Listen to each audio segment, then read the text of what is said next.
पुनरुत्थान पर्व के पश्चात आज तीसरा रविवार है। आइए हम अपनी आराधना को शुरू करेंगे। पृथ्वी और जो कुछ उसमें है यहोवा ही का है, जगत और उसमें निवास करने वाले भी, क्योंकि उसी ने उसकी नींव समुद्र के ऊपर दृढ़ करके रखी और महानदों के ऊपर स्थिर किया है। यहोवा के पर्वत पर कौन चढ़ सकता है और उसके पवित्र स्थान में कौन खड़ा हो सकता है? जिसके काम निर्दोष और हृदय शुद्ध है, जिसने अपने मन को व्यर्थ बातों की ओर नहीं लगाया और ना कपट से शपथ खाई है, वह यहोवा की ओर से आशीष पाएगा और अपने उद्धार करने वाले परमेश्वर की ओर से धर्मी ठहरेगा। प्रार्थना करेंगे। सर्वशक्तिमान पिता परमेश्वर, धन्यवाद के साथ हम अपने जीवन को आपके अधीन करते हैं।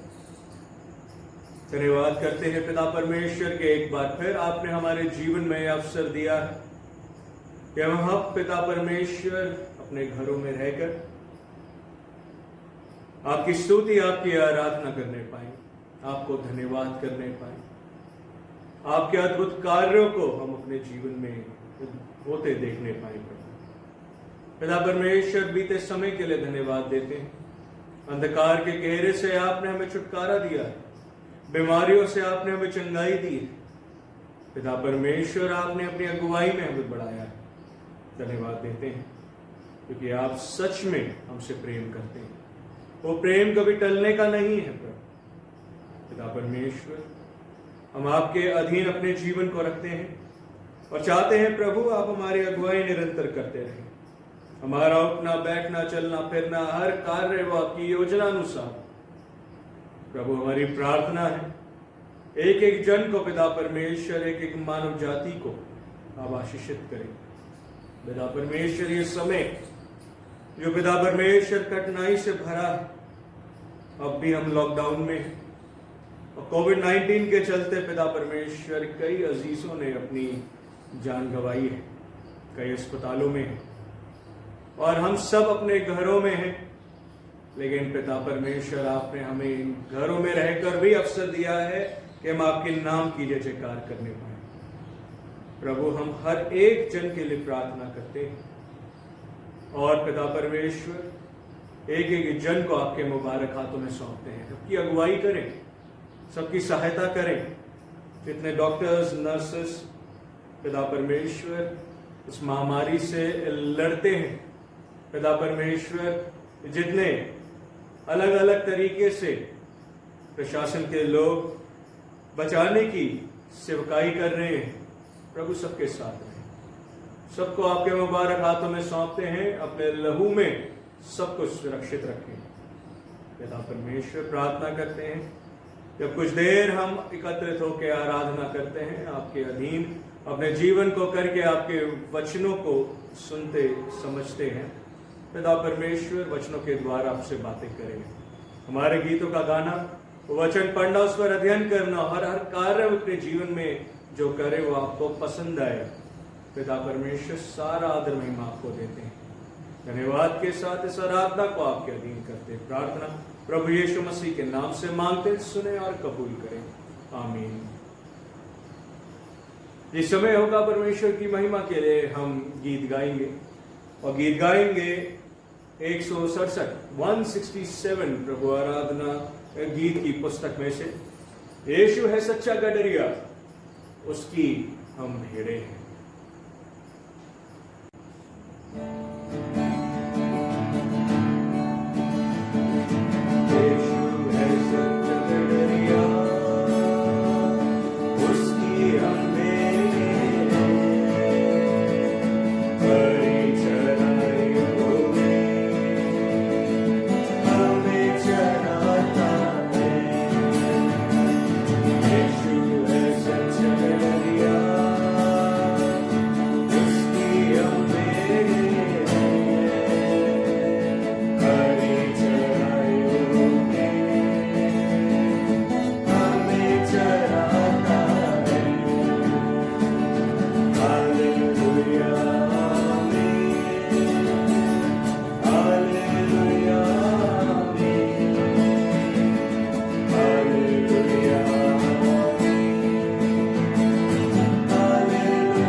प्रभुवचन की पुस्तक में से हम पढ़ेंगे क्रम संख्या 3, 4 और 5। प्रभु यीशु मसीह का अनुग्रह, परमेश्वर का प्रेम और पवित्र आत्मा की सहभागिता आप सबके साथ हो।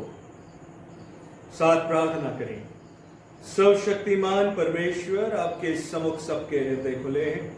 आप सबकी अभिलाषाओं को जानते हैं और आपसे कोई भी भेद छिपा नहीं है। अपने पवित्र आत्मा की प्रेरणा से हमारे हृदय के विचारों को शुद्ध कीजिए, ताकि हम आपसे पूर्ण रूप से प्रेम करें और योग्य रीति से आपके पवित्र नाम की स्तुति करें, हमारे प्रभु यीशु मसीह के द्वारा। आमीन। स्वर्ग में परमेश्वर की महिमा और पृथ्वी पर उसके लोगों को शांति।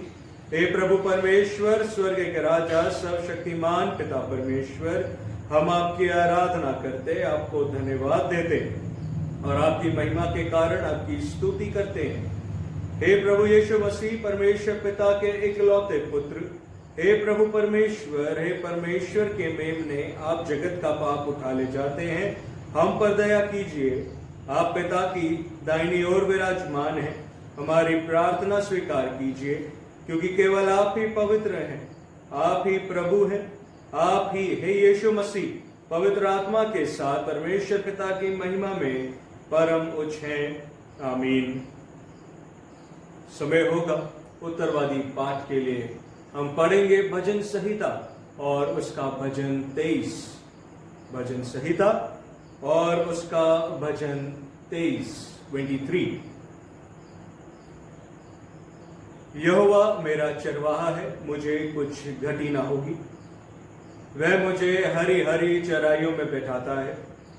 वह मुझे सुखदाई जल के झरने के पास ले चलता है। वह मेरे जी में जी ले आता है। धर्म के मार्गों में वह अपने नाम के निमित्त मेरी अगुवाई करता है। चाहे मैं घोर अंधकार से भरी हुई तराई में होकर चलूं, तो भी हानि से ना डरूंगा, क्योंकि तू मेरे साथ रहता है। तेरे सोटे और तेरी लाठी से मुझे शांति मिलती है। तू मेरे सताने वालों के सामने मेरे लिए मेज बिछाता है। तूने मेरे सिर पर तेल मला है। मेरा कटोरा उमड़ रहा है।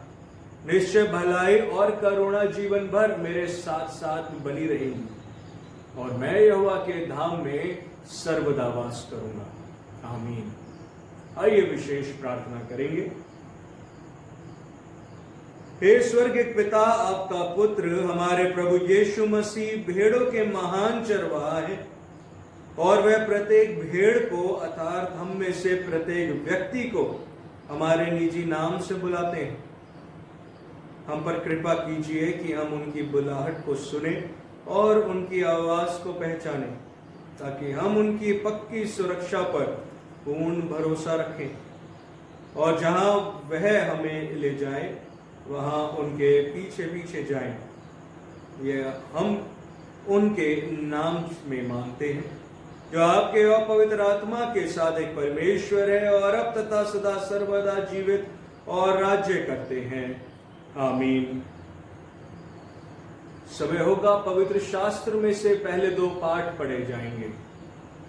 पहला पाठ आपके सामने पढ़ा जाएगा प्रेरितों के काम और उसका 2रा अध्याय और उसकी 32 आयत से 41 आयतों तक, और दूसरा पाठ आपके सामने पढ़ा जाएगा पहला पत्रस और उसका 2रा अध्याय उसकी 19 आयत से 25 आयतों तक। आप सभी को जय मसीह की। हम पवित्र कलाम में से पढ़ेंगे प्रेरितों के काम उसका 2रा अध्याय 32 आयत से 41 आयत तक। इसी यीशु को परमेश्वर ने जिलाया, जिसके हम सब गवाह हैं। इस प्रकार परमेश्वर के दाहिने हाथ से सर्वोच्च पद पाकर और पिता से वह पवित्र आत्मा प्राप्त करके जिसकी प्रतिज्ञा की गई थी, उसने यह उंडेल दिया है जो तुम देखते और सुनते हो। क्योंकि दाऊद तो स्वर्ग पर नहीं चढ़ा, परंतु वह आप कहता है, प्रभु ने मेरे प्रभु से कहा, मेरे दाहिने बैठ, जब तक कि मैं तेरे बैरियों को तेरे पांव तले की चौकी ना कर दूं। अतः अब इज़राइल का सारा घराना निश्चित रूप से जान ले कि परमेश्वर ने उसी यीशु को, जिसे तुमने क्रूस पर चढ़ाया, प्रभु भी ठहराया और मसीह भी। तब सुनने वालों के हृदय छिद गए और वह पतरस और शेष प्रेरितों से पूछने लगे, हे भाइयों, हम क्या करें? पतरस ने उनसे कहा, मन फिराओ और तुम में से हर एक अपने अपने पापों की क्षमा के लिए यीशु मसीह के नाम से बपतिस्मा लो, तो तुम पवित्र आत्मा का दान पाओगे। क्योंकि यह प्रतिज्ञा तुम और तुम्हारी संतानों और उन सब दूर दूर के लोगों से की है जिनको प्रभु हमारा परमेश्वर अपने पास बुलाएगा। उसने बहुत और बातों से गवाही भी दे देकर समझाया कि अपने आप को इस टेढ़ी जाति से बचाओ। अतः जिन्होंने उसका वचन ग्रहण किया उन्होंने बपतिस्मा लिया और उसी दिन 3000 लोगों के लगभग उसमें मिल गए। प्रभु के पवित्र कलाम को पढ़े और सुने जाने पर उनकी आशीष हो। आमीन। आप सभी को जय मसीह की। आज हम पवित्र शास्त्र में से पढ़ेंगे नए नियम में से पहला पतरस, उसका दूसरा अध्याय, उसकी 19वीं आयत से 25वीं आयत तक। क्योंकि यदि कोई परमेश्वर का विचार करके अन्याय से दुख उठाता हुआ कलेश सहता है तो यह सुहावना है। क्योंकि यदि तुमने अपराध करके घूसे खाए और धीरज धरा तो इसमें क्या बड़ाई की बात है। पर यदि भला काम करके दुख उठाते हो और धीरज धरते हो तो यह परमेश्वर को भाता है और तुम इसी के लिए बुलाए भी गए हो। क्योंकि मसीह भी तुम्हारे लिए दुख उठाकर तुम्हें एक आदर्श दे गया है कि तुम भी उसके पद चिन्हों पर चलो। ना तो उसने पाप किया और ना उसके मुंह से छल की कोई बात निकली।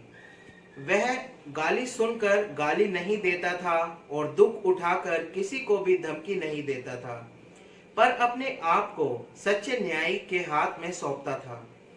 वह आप ही हमारे पापों को अपनी देह पर लिए हुए क्रूस पर चढ़ गया, जिससे हम पापों के लिए मरकर धार्मिकता के लिए जीवन बिताएं।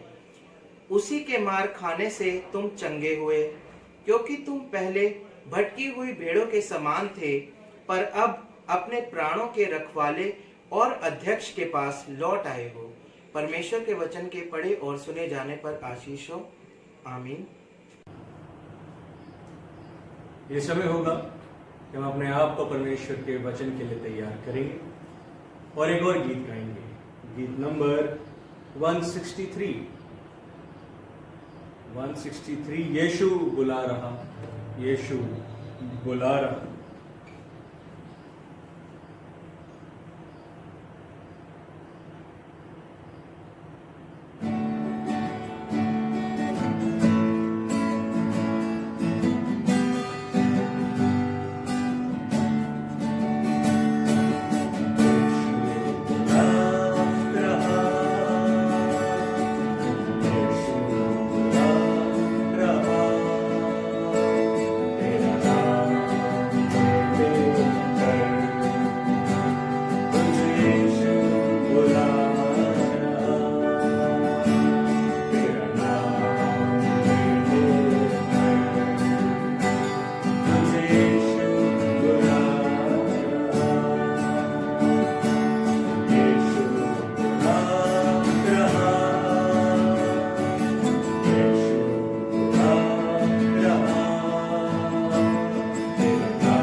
प्रभु यीशु मसीह का सुसमाचार हमें मिलता है यूहन्ना रचित सुसमाचार और उसका 10वां अध्याय और उसकी 1 से 10 आयतों तक। यूहन्ना रचित सुसमाचार उसका 10वां अध्याय और उसकी 1 आयत से 10 आयतें। हे क्रिस्त यीशु आपकी महिमा हो। मैं तुमसे सच सच कहता हूं कि जो कोई द्वार से भेड़शाला में प्रवेश नहीं करता परंतु किसी दूसरी ओर से चढ़ जाता है वह चोर और डाकू है। परंतु जो द्वार से भीतर प्रवेश करता है वह भेड़ों का चरवाहा है। उसके लिए द्वारपाल द्वार खोल देता है और भेड़ें उसका शब्द सुनती हैं और वह अपनी भेड़ों को नाम ले लेकर बुलाता है और बाहर ले जाता है। जब वह अपनी सब भेड़ों को बाहर निकाल चुकता है तो उनके आगे आगे चलता है और भेड़ें उसके पीछे पीछे हो लेती हैं क्योंकि वे उसका शब्द पहचानती हैं। परंतु वे पराये के पीछे नहीं जाएंगी परंतु उससे भागेंगी क्योंकि वे परायों का शब्द नहीं पहचानती। यीशु ने उनसे ये दृष्टांत कहा परंतु वे ना समझे कि ये क्या बातें हैं जो वह हमसे कहता है। तब यीशु ने उनसे फिर कहा, मैं तुमसे सच सच कहता हूं भेड़ों का द्वार मैं हूं। जितने मुझसे पहले आए वे सब चोर और डाकू हैं परंतु भेड़ों ने उनकी ना सुनी। द्वार मैं हूं। यदि कोई मेरे द्वारा भीतर प्रवेश करे तो उद्धार पाएगा और भीतर बाहर आया जाया करेगा और चारा पाएगा। चोर किसी और काम के लिए नहीं परंतु केवल चोरी करने और घात करने और नष्ट करने को आता है। मैं इसलिए आया कि वे जीवन पाए और बहुतायत से पाए। ये प्रभु यीशु मसीह का सुसमाचार है। हे प्रभु यीशु आपकी स्तुति हो। आमीन।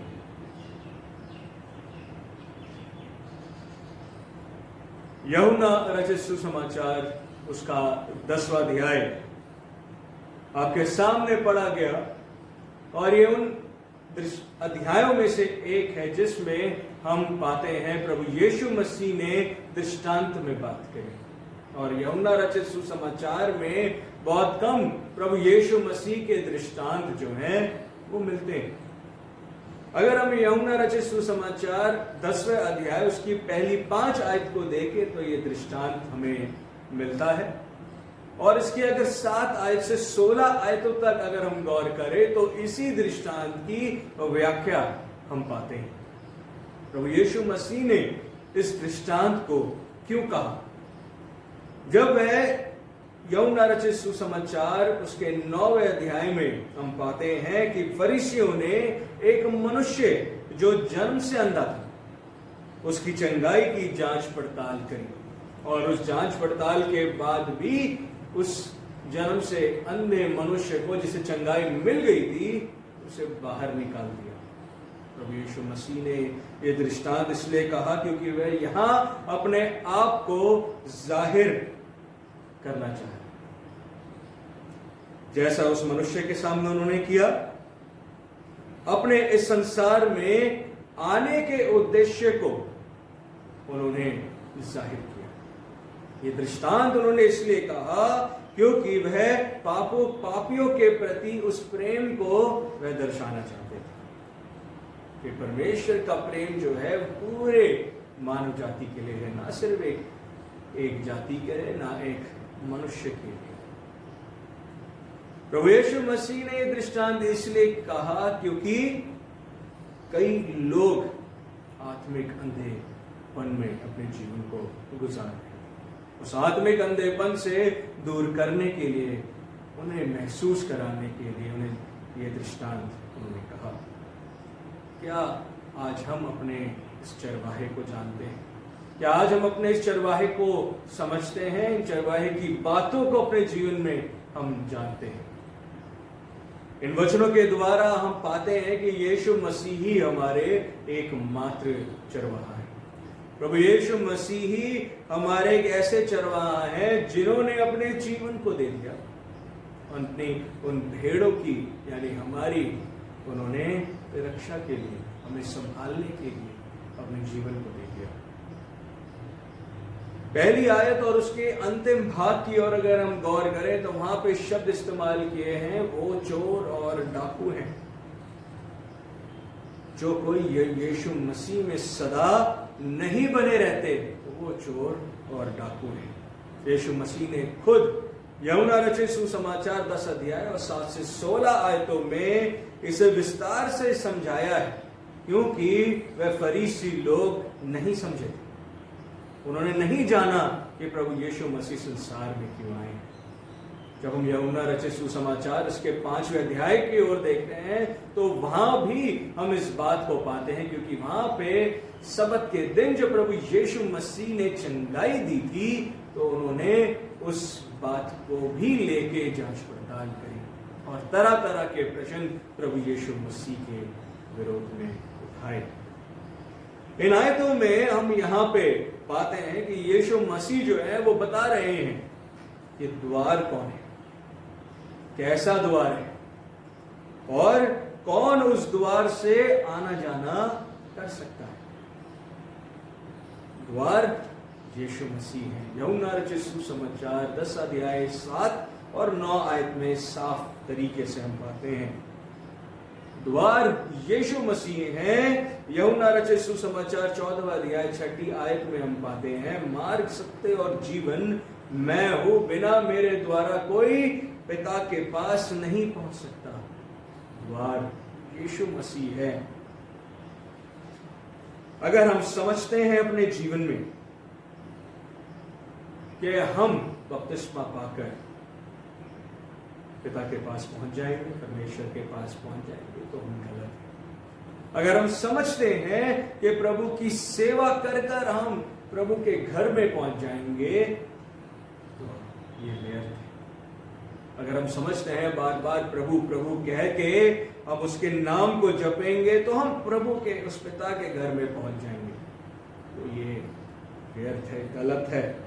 अगर हम समझते हैं सबसे ज्यादा अपने आप को पवित्र ठहरा के हम प्रभु की प्रशंसा करेंगे और तब हम पिता के घर पहुंच जाएंगे, तो ये गलत है। क्योंकि जब प्रभु यीशु मसीह को ही हम आप अपने जीवन में ग्रहण नहीं किया तो ये सारी बातें जो हैं धरी की धरी रह जाती हैं। जब हमने अपने आप को पवित्र तो ठहरा दिया लेकिन प्रभु यीशु मसीह जैसे जीवन को नहीं अपनाया तो फिर हम पिता के घर नहीं पहुंच सकते। जब हम यीशु रूपी मार्ग पर अपने आप को नहीं चलाते तब हम उस पिता के घर में नहीं पहुंच सकते, पिता के पास हम नहीं जा सकते।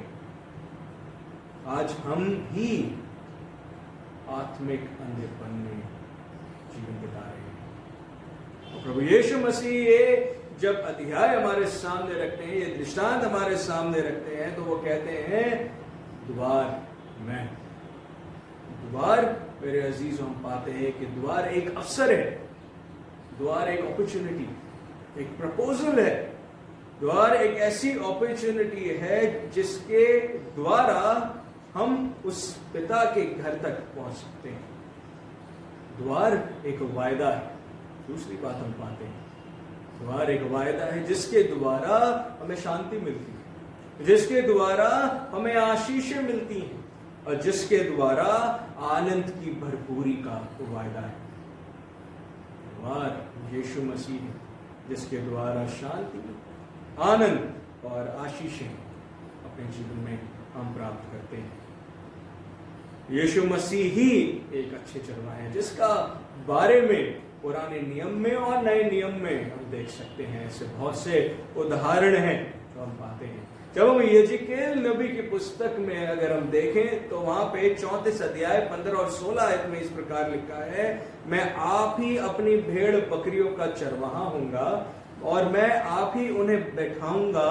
परमेश्वर यहोवा की यही वाणी है, मैं खोई हुओं को ढूंढूंगा, निकाले हुओं को फेर ले आऊंगा और घायल के घाव बांधूंगा और बीमार को बलवान करूंगा और जो मोटी और बलवंत है उन्हें मैं नाश करूंगा। मैं उनकी चरवाही न्याय से करूंगा। यीशु मसीह एक ऐसे चरवाहा हैं, ये सारे कार्य हमारे जीवन में करने की इच्छा रखते हैं क्योंकि ये पिता परमेश्वर की वाणी है। और उसके अलावा अगर हम देखें, जो अपने आप को चरवाहा कहते हैं वे सब चोर और डाकू हैं। ये परमेश्वर का वचन हमें बताता है। फिर हम यहाँ पे बात करते हैं भेड़शाला की। भेड़शाला से यहाँ पे मतलब है आत्मिक जीवन। भेड़शाला का अर्थ है आत्मिक जीवन। आत्मिक जीवन कैसा है, इसका जिक्र भी हम यिर्मयाह नबी की पुस्तक और उसके 34 अध्याय के 13 और 14 आयत में देख सकते हैं। लिखा है, मैं उन्हें देश देश के लोगों में से निकालूंगा, देश देश से इकट्ठा करूंगा और उन्हीं की निज भूमि में ले आऊंगा और इजराइल के पहाड़ों पर और नालों में और उस देश के सब बसे हुए स्थानों में चराऊंगा। मैं उन्हें अच्छी चराई में चराऊंगा और इजराइल के ऊंचे ऊंचे पहाड़ों पर उनको चराई मिलेगी। वहां वे अच्छी हरियाली में बैठा करेंगी और इजराइल के पहाड़ों पर उत्तम से उत्तम चराई करेंगी। एक वायदा उस चरवाहे की ओर से भेड़ों के प्रति। हम भेड़ों का चरवाहा यीशु मसीह। यीशु मसीह ही हमें संभालने का वायदा करता है। यीशु मसीह द्वारा ही हम जीवित रह सकते हैं। यीशु मसीह द्वारा ही हम अपने पिता परमेश्वर के घर में पहुंच सकते हैं। भेड़े वो हैं जो यीशु मसीह पर विश्वास करते हैं।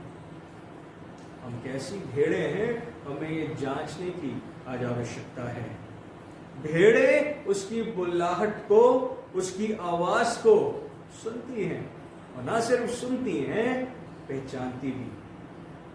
वह कहता है, मेरी भेड़े मुझे जानती हैं। और जिसका जिक्र जो है हम भजन संहिता भजन 23 में देख सकते हैं।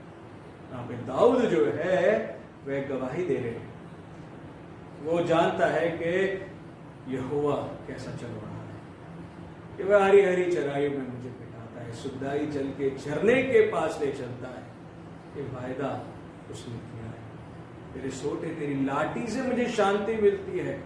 एक ऐसा चरवाहा जो अपनी भेड़ों को संभालता है, अपनी भेड़ों को भटकने नहीं देना चाहता। वो एक ऐसा चरवाहा है जो अपनी भेड़ों का ही नहीं पर संसार की भेड़ों का भी ध्यान रखना चाहता है। वह न सिर्फ एक मनुष्य के लिए संसार में आया, वह तमाम जाति के लिए, संसार के तमाम मनुष्य जाति के लिए संसार में भेजा गया और वह उन सबको संभालना चाहता है। वह कहता है, मेरी और भी भेड़ें। यूहन्ना रचित सुसमाचार 3 अध्याय और उसकी 16 आयत में हम पाते हैं, परमेश्वर ने सारे जगत से ऐसा प्रेम किया कि उसने अपने पुत्र को इस संसार में भेज दिया ताकि कोई भी मनुष्य नष्ट ना हो पर अनंत जीवन पाए। एक ऐसा चरवाहा है जो किसी भी मनुष्य को, किसी भी भेड़ को वह खोना नहीं चाहता। वह चाहता है कि एक एक जन जो इस संसार में सृजा गया है मनुष्य, वह उस पिता के घर में सुरक्षित पहुंचे, पाप में नहीं पर प्रभु में स्वतंत्र होके। पहला यूहन्ना 5वां अध्याय उसकी 4 और 5 आयत में हम पाते हैं, क्योंकि जो कुछ परमेश्वर से उत्पन्न है वह संसार पर जय प्राप्त करता है और वह विजय जिससे संसार पर जय प्राप्त होती है हमारा विश्वास है। संसार पर जय पाने वाला कौन है? केवल वह जिसका ये विश्वास है कि यीशु परमेश्वर का पुत्र है। वह एक ऐसा चरवाहा है जिस पर हम विश्वास करते हैं। हम भेड़ों को विश्वास करने की आवश्यकता है। उस चरवाहे पे हमें निरंतर विश्वास बनाए रखने की आवश्यकता है कि वह हमें हर तरीके से छुटकारा देगा, हर तरीके से वह हमें संभालेगा, हर तरीके से वो हमारे आगे आगे चलेगा, हर तरीके से वो अपनी पनाह में हमें महफूज वह रखेगा।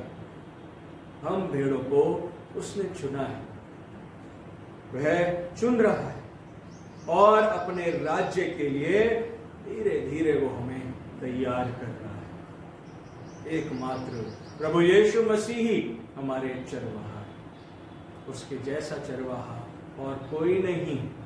जो अपने आप को आज चरवाहा कहते हैं वे चोर और डाकू में गिने जाएंगे।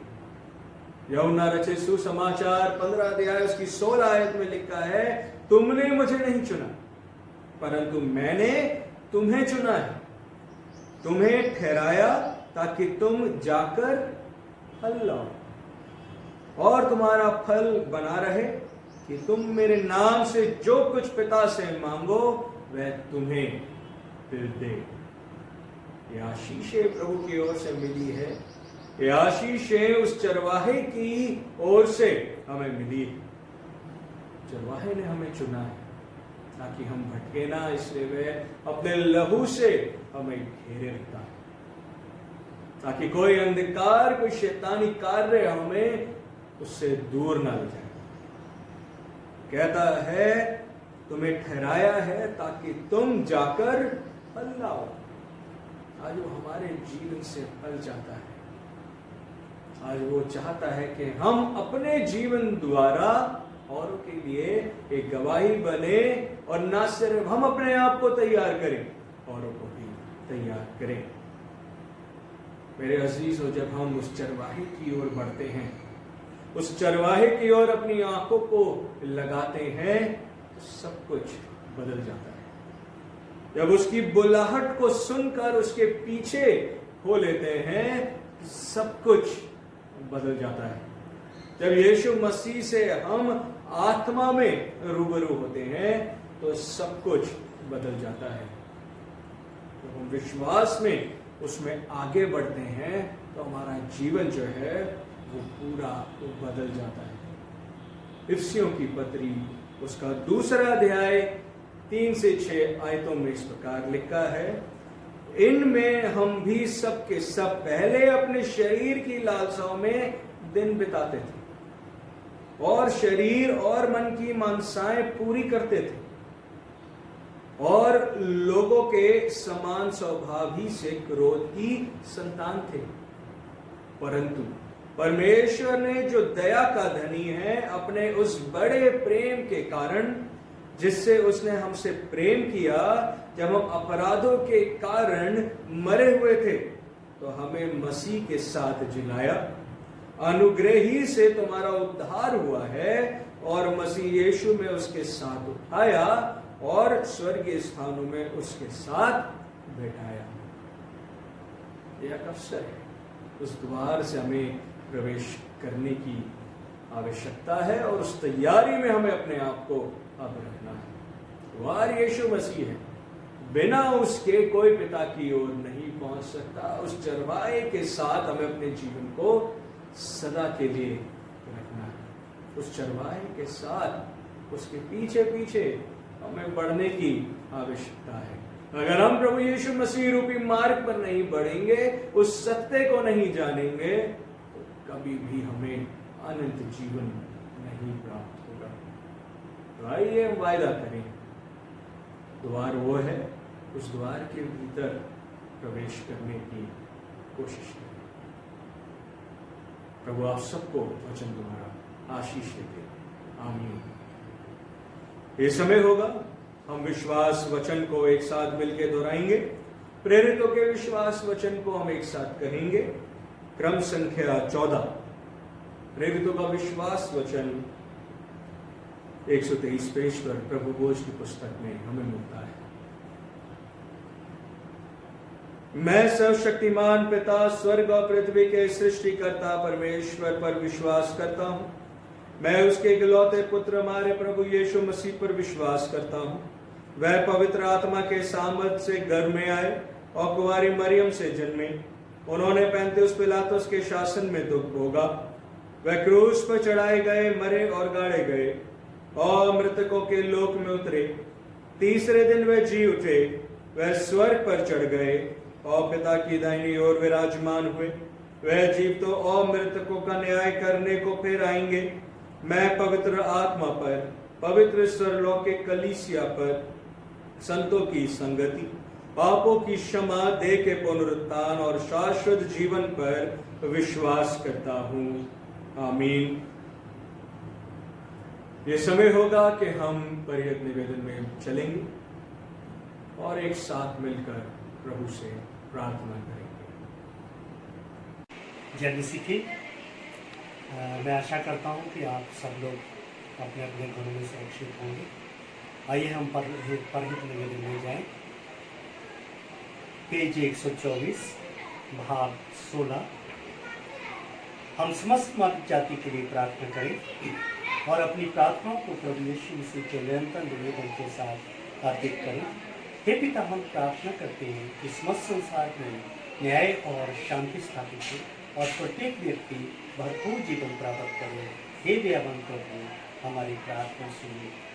उन सब लोगों के लिए जो इस नगर में रहते हैं, उन सब बातों को दूर करने के लिए जिनसे आपसी फूट और झगड़े होते हैं, और हमारे देश में सच्ची एकता की बढ़ती के लिए हे दयावान प्रभु, हमारी प्रार्थना सुनिए। उन सब लोगों के लिए जो कृषि, उद्योग अथवा व्यापार में लगे हुए हैं, सब मजदूरों और कारीगरों के लिए, और उन सब के लिए जो हमारे देश की रक्षा करते हैं, हे दयावान प्रभु, हमारी प्रार्थना सुनिए। अध्यापकों, छात्रों, वैज्ञानिकों, लेखकों, कलाकारों और उन सब व्यक्तियों के लिए जो अन्य लोगों के विचारों और भावनाओं को प्रभावित करते हैं, हे दयावान प्रभु, हमारी प्रार्थना सुनिए। उन सब लोगों के लिए जो दुखी हैं, बेरोजगार हैं, भूखे प्यासे हैं, दरिद्र और दलित हैं, बीमार और मरणसम हैं, और उन सब व्यक्तियों के लिए जो ऐसे लोगों की सेवा और सहायता करते हैं, हे दयावान प्रभु, हमारी प्रार्थना सुनिए। हमारे तथा अन्य देशों के सब शासकों के लिए, विशेषकर हमारे राष्ट्रपति, प्रधानमंत्री, इस राज्य के राज्यपाल और मुख्यमंत्री, और उनके लिए भी जो लोगों पर किसी प्रकार का अधिकार रखते हैं, हे दयावान प्रभु, हमारी प्रार्थना सुनिए। संपूर्ण मसीही समाज की एकता और मेल मिलाप के लिए और समस्त संसार में उनकी गवाही और सेवा कार्य के लिए, हे दयावान प्रभु, हमारी प्रार्थना सुनिए। भारत में आपकी समस्त कलीसिया के लिए, उसकी परिषदों तथा अगुओं, विशेषकर हमारे प्रमुख धर्माचार्य, दक्षिण भारत कलीसिया के प्रमुख धर्माचार्य और मार्थोमा कलीसिया के मेट्रोपोलिटन, हमारे धर्माचार्य, हमारे पुरोहित रेवरेंड गारू और आपकी कलीसिया के सब अन्य धर्म सेवकों के लिए कि वे सच्चाई और लगन से आपकी सेवा करें। हे दयावान प्रभु, हमारी प्रार्थना सुनिए। ये वर्त है कि आपके उन सब भक्तों के साथ जिन्होंने अपने जीवन में सच्चाई से आपकी सेवा की है, हम भी आपके राज्य के शाश्वत आनंद में संभाल हो सके। हे दयावान प्रभु, हमारी प्रार्थना सुनिए। हम सब प्रार्थना में लगे रहेंगे। सनातन ईश्वर, दयालु पिता परमेश्वर, आपका धन्यवाद करते हैं प्रभु कि आपने हमारे जीवनों में परमेश्वर एक और नई सुबह दी प्रभु।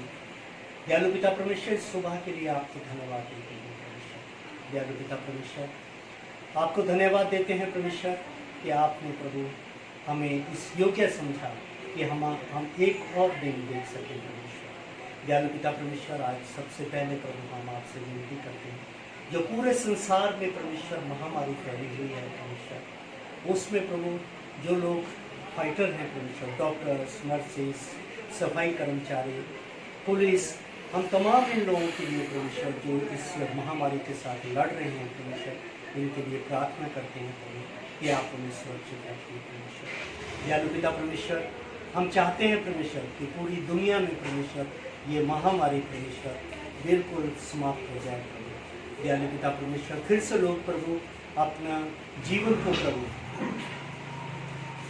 ठीक ढंग से परमेश्वर व्यतीत कर सकें परमेश्वर, बाहर निकल सकें, आ जा सकें परमेश्वर।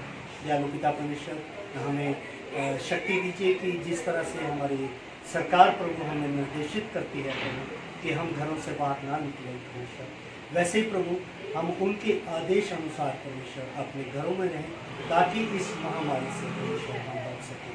दयालु पिता परमेश्वर, इस पूरी प्रार्थना को हाँ आपके हाथों में सौंपते हैं परमेश्वर, क्योंकि आप सनातन ईश्वर हैं, आप प्रभुओं के प्रभु हैं, और आपने कहा है तुम मुझसे मांगो तो तुम्हारे लिए हो जाएगा।